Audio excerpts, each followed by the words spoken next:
Желсіз түнде жарығай Абайдың 1888 жылы жазған өлеңі. Өлең ақынның табиғат көріністерін, махаббат сырларын кестелі тілмен айшықтаған әлем поэзиясындағы шоқтығы биік туындыларының бірі. Онда пәк, таза махаббаттың белгісіндей жарық айлы, желсіз түн. Жан толқынысына үн қосып, сыбырласқандай қалың ағаш жапырағы, жүрексінген көңіл, бүліксіған сезімен астасып, көлеңкелі, терең сайға гүрілдей құлаған өзен дыбысы, осындай сырлы, сұлу түнде әлде қайдан естілген сазды ән, тынымсыз тірлік, алмағайып уақыт дабылындай бейсауат үрген ит пен үздік создық айтақ астында сүйгенімен жолығуға аулыққа асыққан сұлу қыз жанды бейнеде ерекше лирикалық леппен тамаша суреттеледі. Бір ғажабы, өзгеше сезім құрсауындағы сұлу қыз жоқ. Жай ғана қыз, түн жамылып, сүйгенімен кездесуге шыққан қыз туралы тек өлеңнің 3-ші шумағында ғана, онда да соңғы тармақтарда айтылады. Ақын оған дейін түнгі табиғаттың әсем көрінісін нәзік поэзия тілімен өрнектейді. Бірақ келесі толқын әсем, тіпті жаныңды рахатқа бөлейтін суретке мүлде басқаша кейіп береді. Үстірт қарағанда бұрылыс шұғыл сияқты. Қас қаламгердің шеберлігі де осында.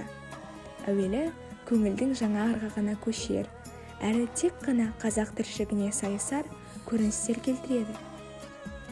Ол тау жаңғыртқан ән, үрген ит пен айтақ даусы.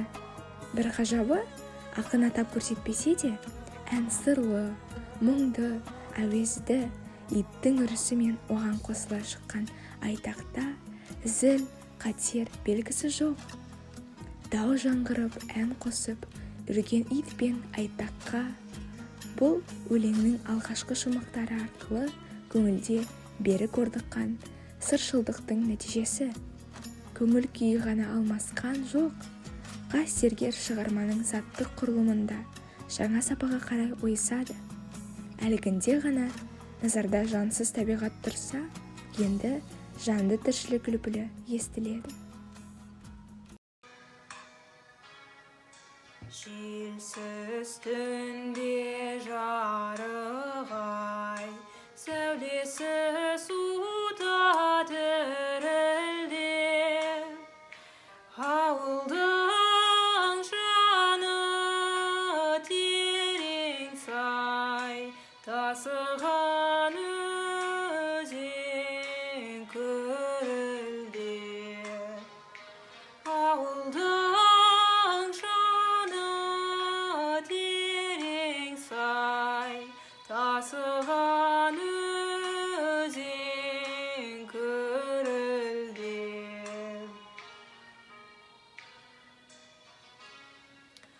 Қалың ағаш жапырағы сыбырласып өзді-өзі, көрінбей жердің топырағы, құлпырған жасыл жер жүзін. Көрінбей жердің топырағы, құлпырған жасыл жер жүзін.